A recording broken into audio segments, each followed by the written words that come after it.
litakh44.com.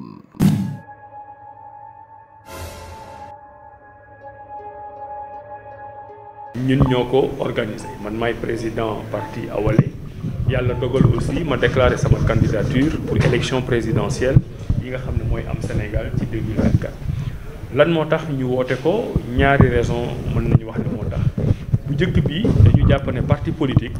warul nekk rek ne ci jongante pour nekk président de la République wala nekk député wala nekk maire ci nga war a doon nekk. parti politique dafa am côté boo xam ne dafa war a jàngale. dafa am côté boo xam ne dafa war a yeete dafa war a am côté boo xam ne dafa war a indi waxtaan pour que ci penc mi nit ñi di waxtaane loo xam ne dafay jëmale dëkk bi kanam moo tax ñu ne ñun bu jongante amul nañu organiser ay conférence yu mel nii woo ay borom xam-xam pour ñu ñëw wax ci loo xam ne Sénégalais dinañ ci am njëriñ mais beneen raison bi tax ñu choisir thème bi mooy ñëpp xam nañ Sénégal ni mu bindoo dafa am ñuy bind jëmale ndeyjoor am ñuy bind jëmale càmmoñ am ñu jàngee ci arabe am ñu jàngee ci anglais am ñu jàngee ci français waaye ni ñu mooñee dëkk bi dafa mel ni ñiy jàng français rek la ñu ko jël teg ko seen loxo pour ñoom ñu doxal alors que ñun ñëpp xam nañ ne am na ñoo xam ne jànguñu français waaye ñoo gën a muus ñoo ëpp xam-xam ñoo ëpp gën a xam àdduna nu muy doxee mais puisque ñun tubaab bi ñu jàngal français moo ñu colonisé dañ ñu tegal système boo xam ne képp ku jàngul français rek mënoo bokk ci ñi nga xam ne ñooy jiite. ñu ne nag ñun jàpp nañ ne loolu du yoon nañu fexe ba sénégalais boo nekk fa nga nekk ñu jëli sa xam-xam indi ko pour nga bokk ci li nga xam ne dafay doxal réew mi. bi ñu jëlee nag thème boobu di ci waxtaan dañu ko def ci ñetti pàcc bu njëkk bi mooy doomu daara bi moom nan lay nekk ci li ñuy woowee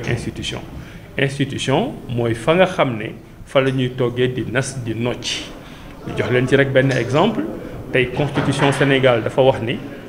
bu dee mënoo bind français wala ngay làkk français mënoo nekk président de la République du Sénégal ñun ñu laajte ne est-ce que ñii nekk Sénégal ñëpp jàng leneen am xam-xam ci leneen xam àdduna ci leneen est-ce que mën nañu nekk président de la République wala déet bu dee da ngay topp constitution bi mooy déedéet alors que ñëpp gis nañ ne ni dëkk bi di doxee dafa doon ñoo xam ne àdduna waroon na mën a dox ba ëllëg ñu jiite Sénégal wala ñu jiite leneen beneen pàcc bi mooy affaire économie informelle yàgg naa wax ne Sénégal ñi nga xam ne ñooy jiite économie bi jiitewuñu économie Sénégal parce que ñëpp ñi fi nekk di liggéey ci Sénégal ñu ci bari dañuy débrouiller parce que ñu ci bari jànguñu français ñu ci bari créé wuñu entreprise te ñooñu gouvernement du Sénégal di leen xool te toppatoo leen te boo xoolee mooy ñi nga xam ne ñoo nekk Sandaga ak feneen nekk ci entrepreneuriat bi wala ñu nekk ay homme d'affaires wala ay commerçant di liggéey di réussir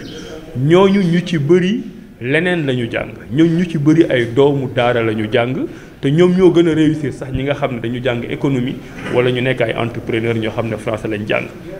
ñu ni est-ce que dëkk bi dafa war a continuer di doxee noonu ñu jël pouvoir bi jox ko ñi nga xam ne xam-xamu tubaab rek la ñu am bàyyi ko ak bàyyi ci côté bi ñi nga xam ne xam-xamu leneen la ñu am mais booy xool ci dëkk bi ci dëggantaan ñoom ñoo gën a réussir. pàcc bu mujj bi mooy ñetteel bi mooy ñu bëri dañuy jël doomu daara toftal ko ak xale yi nga xam ne ñooy nekk ci mbedd bi toftal ko ak xale yi nga xam ne ñooy nekk di yalwaan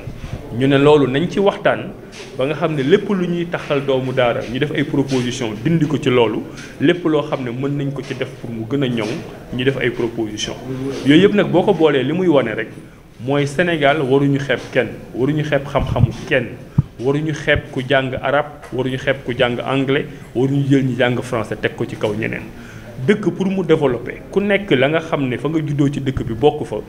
njariñ bi nga mën a indal dëkk bi daf ko war a jariñoo mais boo jàppee ne ñii naam ñoo gën a bari waaye seen xam-xam soxlawuma ko dafay tekki ne dëkk boobu moom parewul pour am développement loolu moo nekkoon solo sa rencontre bi parti Awalé organisé ko man candidat à l'élection présidentielle ma organisé ko ñi nga xam ne dañ fi nekk ñu invité leen ñëpp bokkuñu ak ñoon parti mais ay borom xam-xam lañ xam-xam boobu nag bëgg nañ ëllëg ñu jëlee ci loo xam ne ay proposition yu baax la ba ëllëg bu ñu yoroon Sénégal ñu mën ko doxal comme ça doomu daara yi gën a gis seen bopp ci réew mi Sénégal jëm kanam jërëjëf.